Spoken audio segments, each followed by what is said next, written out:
녀석의 성폭행과 이런 사실들이 처음으로 세상에 폭로되는 그런 사건이었죠. 뭘 찍나? 곳곳에 있고 중국 강간치상 사건 한 가지 말씀드리고 싶으면은 중국에서 네, 저희가 지금 시간이 예, 네. 죄송합니다. 네. 뭐 예방 차원에서라도 네, 더 네. 길게 좀 듣는 게 좀... 오늘은 엄상익 변호사의 왜 예수는 빌라도와 제사장 앞에서 침묵했을까 칼럼을 전해드립니다. 2023년 5월이었습니다.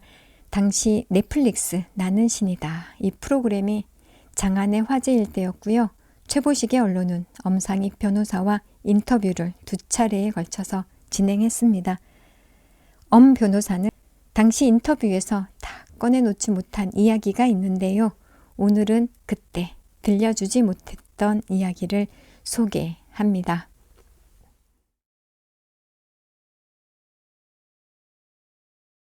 어느 사이비 이단 교주한테서 성폭행을 당했다는 몇 명의 여성들이 필자의 법률사무소로 찾아왔습니다.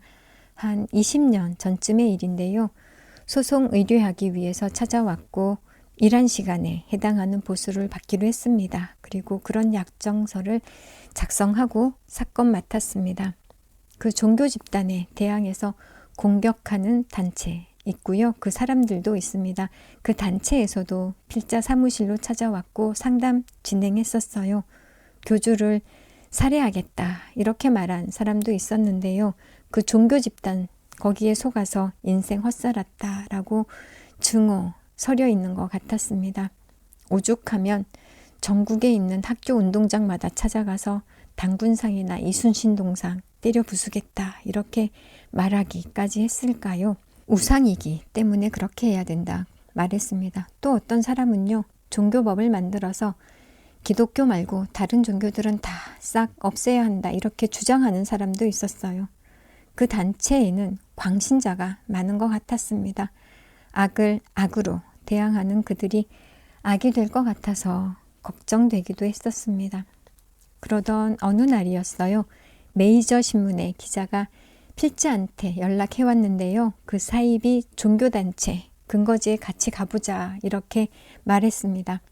변호사는 현장에 불법 행위를 확인하고 그것들을 법의 심판대 위에 올려놓는 일을 하는 직업이잖아요. 그러니까 합법적인 소송 절차 통해서 상대방으로부터 배상금을 받아내는 일 하니까요. 그 기자가 그 종교 집단과 싸우는 단체 이끌고 가기로 했습니다. 필자도 거기에 동행하게 됐습니다. 종교 집단 근거지에서 큰 사고 치를 뻔했습니다. 이단 종교단체에 저항해서 싸우는 단체를 주도하는 사람이 그 주동자가요. 현장에서 조폭, 난투극 같은 전쟁 치를 준비를 했던 거였습니다. 강목, 파이프 뭐 이런 도구들 준비했고요. 여러 대 승합차에는 전투하시는 청년들까지 합류시켰었습니다. 그들은 같이 가는 기자나 변호사가 다치는 상황까지도 계획했던가 봐요. 그래야 사회에 파문 일으키고 사안이 확대될 거라고 판단한 것 같았습니다. 필자는 뭣도 모르고 그 그물에 걸려들었고요. 큰 화를 당할 뻔했습니다. 거기서 돌아온 지 얼마 안 됐을 때 그 현장에 같이 갔던 기자가 필자에게 이렇게 말하더군요. 내가 기사를 다 썼거든요. 근데 데스크에서 내보내주지 않는 겁니다. 교주한테서 돈 먹고 그러는 게 틀림없어. 기자 표정에는 분노로 가득 차 있었습니다. 아무래도 오해 같았어요. 그 기자의 상관은 절대로 그럴 사람이 아니었거든요. 그러나 뭐 그런 오해 말한다고 풀릴 성질의 것이 아닙니다. 신념에 가까운 생각이니까요. 필자는 법정에서 교주의 불법 인정받았습니다. 승소 판결 받았죠. 교주 측은 패배 인정했습니다. 판결대로 배상금을 지급하겠다고 하더군요. 필자는 그걸 받아서 피해받은 여성들에게 조용히 지급했고 사건 끝냈습니다. 이미 피해자들이 결혼까지 한 상황에서 모든 걸 비밀에 붙이고 싶어 했으니까요. 빨리 소송 종결시켜달라 애걸했었기 때문입니다. 물론 그 과정에서 필자는 필자가 일한 대가를 받았습니다. 일꾼이 일하고 품삯 받는 건 당연한 거라고 생각했거든요. 그리고 다시 얼마 후 이단하고 싸우는 단체에서 편지 한 통 받았습니다. 그 안엔 온갖 저주, 욕설 적혀 있었는데요. 압축하면 돈만 아는 나쁜 놈이란 거였습니다. 필자가 운영하는 블로그 있는데요. 그 블로그에 와서 악플 달기도 했습니다. 인권 변호사라 무료로 변론하기로 했으면서 어떻게 돈 받았냐 하는 말도 했습니다. 그들은 필자를 투사라고 오해했던 것 같았습니다. 어느 날 그 사건 취재했던 기자를 우연히 만났습니다. 얼굴엔 원인 모를 증오가 부글부글 가득해 보였습니다. 필자한테 마치 주먹이라도 한 방 날릴 기세였습니다. 그럴 사이가 전혀 아니었거든요. 아마 그도 모르긴 몰라도 오해하고 있었던 것 같습니다. 아마도 필자가 이단 교주로부터 돈 받고 사건을 끝낸 걸로 생각하는 게 틀림없는 것 같았어요. 그 기자 역시 필자가 투사 내지 기자 동료쯤으로 착각하고 있는 건지도 몰랐습니다. 하여간 필자는 그들의 오해를 풀 능력 없었습니다. 말할수록 변명같이 들리고 오해가 깊어질 게 분명했기 때문입니다. 수십 년째 변호사 업하는 동안에 많은 오해 받았습니다.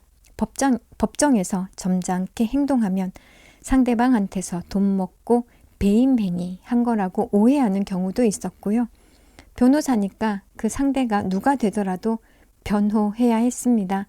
살인범 변호한다고 분노한 사람들한테 둘러싸여서 폭행을 당할 뻔한 적도 있었습니다. 잘못은 의뢰인 자신들이 저질러 놓고 욕망대로 안 되면 오해하는 거였습니다. 그런 오해들이 수십 년 묻고 묵어서 바위가 된 채 여기저기 걸림돌로 존재하고 있습니다. 필자는 그들한테 설명하지 않고 납득시키려고도 하지 않습니다. 왜일까요? 한밤중에 걷다가 썩은 새끼줄을 밟았다고 쳐요. 근데 그걸 뱀이다 이렇게 오해한 사람이 있다면 그 사람한테는 끝까지 새끼줄이 될 수 없습니다. 영원히 뱀입니다. 그걸 인정하면 새끼줄이라고 인정하면 자신의 정체성이 무너질 수도 있거든요. 예수는 빌라도와 제사장 앞에서 침묵했습니다. 예수님이 그렇게 한 건 오해하고 싶은 사람을 납득시킬 수 없다. 그런 의미가 아니겠습니까? 오해는 필자를 내적인 사람으로 만들고 깊일 수 있는 그렇게 할 수 있도록 만들어준 것 같습니다. 오해라는 어두움 속에서 하늘의 빛을 바라봅니다. 사람들에게 오해받을 일이 없이 하나님을 바로 알 수는 없을 것 같습니다. 오피니언 리더들이 많이 보는 인터넷 신문 최보식의 언론은 국내 최고 기자 안목으로 만드는 거의 유일한 고품격 인터넷 신문입니다. 이 신문을 보는 여러분도 고품격 독자이십니다. 인터넷 포털 사이트 검색창에 최보식의 언론 검색해서 들어와서 함께 해주세요. 유튜브 구독, 좋아요 꾹 눌러주시고요. 쇼츠도 응원해주시면 유튜브 제작에 아주 큰 힘이 됩니다. 감사합니다.